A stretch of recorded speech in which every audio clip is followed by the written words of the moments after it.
រៀននឹងខ្ញុំជាម្ចាស់សម្លេងខ្ញុំយកស្រីក្មេងសម្ដែងជំនួសខ្ញុំចឹងណាអូចាខ្ញុំមិនដឹងអីទេខ្ញុំគ្រាន់សម្ដែងចាខ្ញុំមិនដឹងចាដឹងអីអាពេកកបៃ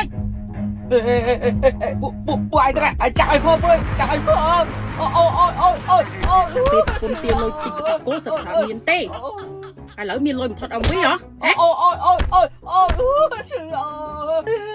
អូផ្លយកកូនអើយរត់យករត់ហេមើលឲ្យវាមើលឲ្យវា